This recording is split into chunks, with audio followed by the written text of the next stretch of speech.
Hi everyone, this is my book review for the book Never Binge Again by Livingston, Ph.D. So I chose this book because I recognized the title in the cover page. I think I've seen this book before, but I'd never read it before. And I also chose it because it had a lot of mixed reviews on Amazon. The reviews ranged from people saying that it changed their life completely to people saying that it was the worst book they'd ever read and was not helpful and was an irresponsible book.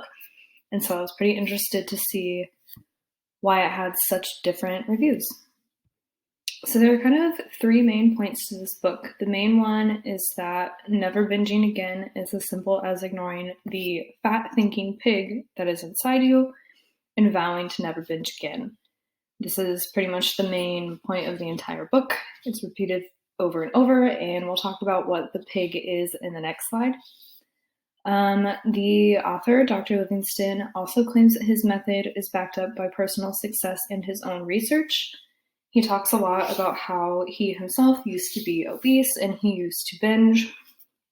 And by using his fat thinking pig method, he was able to overcome his personal experiences with binging.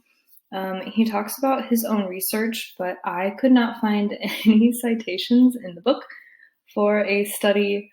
I Googled around to try to find some research about his method, and I couldn't find any, so take that for what it's worth. He says that he did his own research and that his method is proven, but I could not find anything to back that up. And the third piece is that he recommends readers create a food plan with strict food rules, and any deviance from his food plan or from their food plan is considered a binge.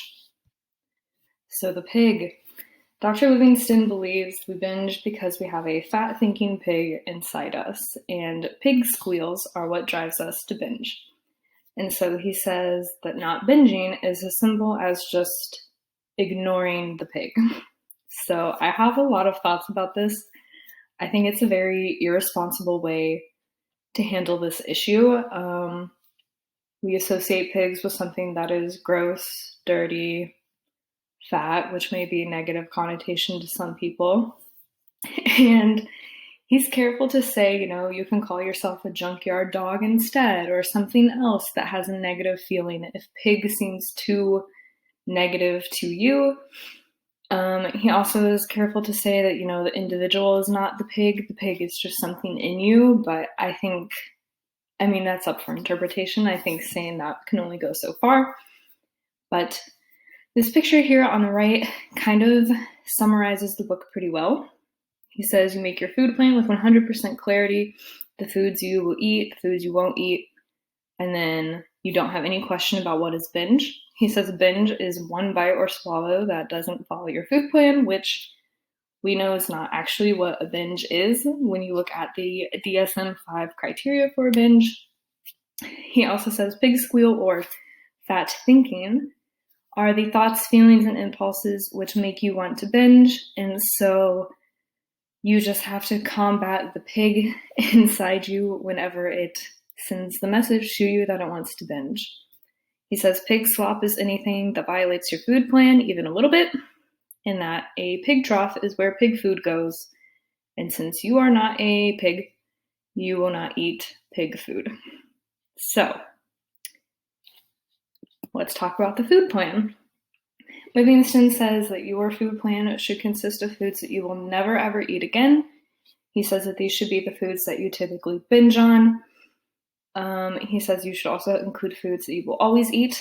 These foods, he says, should be organic foods if possible, fruits and vegetables, etc., etc.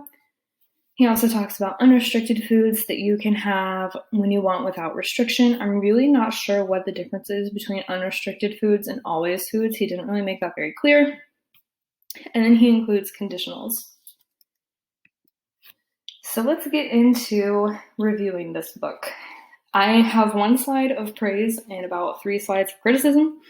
The main good things about this book is that it was free. I think I would have been really angry if I'd had to pay for this book because I do think that it is not helpful to anybody who has binge eating disorder, anybody who has eating disorder tendencies, or really just anyone who has an occasional binge.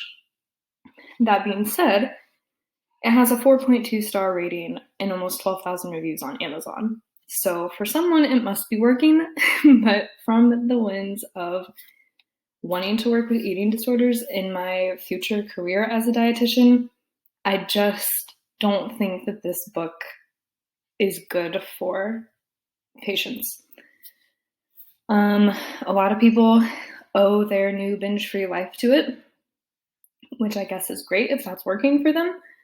But I also did have questions about whether these people had binge eating disorder or if these were the people who had like the occasional binge. A lot of them talked about past dieting attempts, and so a lot of them seem to be yo-yo dieters, which can lead to binging. And so, yeah, I just had a lot of questions about who this audience actually is and what kind of problems they're really dealing with that they think this book has helped them with. This book is written a lot like a clickbait article. It doesn't really have any kind of like scientific information in it. It doesn't really have anything that seems to be supported by any kind of research in it. And so that made it really difficult to read and take seriously. There's also a lot of fatphobic speech. I think there's a lot of connotations with using the term pig. He also talks a lot about the importance of not binging so that you don't so that you don't gain weight. It also ignores what we know about the psychology behind binging. We know that restriction leads to binges, and he's upfront saying, don't eat certain foods that you tend to binge on, but that is what causes binging to happen in the first place. And he claims strict food rules and plans are what will prevent binges, which again, all the evidence that I've seen suggests the opposite, and that is what will cause a binge to happen. He also changes the definition of a binge. So we know that binging is eating a larger amount of food than usual, usually quicker than usual, and in a set time frame. He says that a binge is just eating anything that's not in your food plan. So I think that gives a little bit of room to create even more shame around a binge that someone might feel, because it's like, it used to be, I don't know, maybe they would binge a couple times a week. It wasn't super frequent. And now with these new rules he's suggesting, you might be having a binge like multiple times a day. I also don't think he gives readers the skills to actually stop binging or to cope with the feelings that come with a binge. Binging can be very isolating. It can be embarrassing for some people. There might be guilt or shame associated with it. He doesn't talk about how to combat that if you do end up binging. He just says, don't binge, and then you won't have a problem, basically. And I don't really think that that is helpful. Again, it's really repetitive. What the book really boils down to is bully yourself into restricting foods, and then you don't have a problem, and decide not to binge again, and you won't do it. And I think that that is a very dumbed down way of attacking that problem. And it's also just not something that needs a 200-page book for. Like I said, it's hard to take seriously, especially when you consider that there's no evidence that he provides. I also couldn't find anything on his website. And he also seems to put a lot of the blame on the individual. He very cleverly hides this under the guise of it being the pig that's doing all the talking and causing the binging, but at the end of the day, it really just seems like all the blame is on the individual. And this quote is on the cover of the book, and it's in throughout the book and on his website. It's reprogram yourself to think like a permanently thin person. I think this really highlights his issue with this topic. He doesn't see binging as an eating disorder or a sign of some underlying problem. He thinks that binging is what makes people fat, and he thinks that being fat is bad. This is something that is implied heavily throughout his book. And so he thinks all you have to do is program yourself to think like a thin person. And as future dietitians, we know that there are a host of things that go into what determines someone's body size. And it's not as simple as thinking like a thin person. So if you couldn't have guessed it, I would not recommend this book to somebody with an eating disorder, nor would I recommend it to probably anybody who experiences binging. I don't think it's very evidence-based. It ignores a lot of what we know about binging and how to treat it.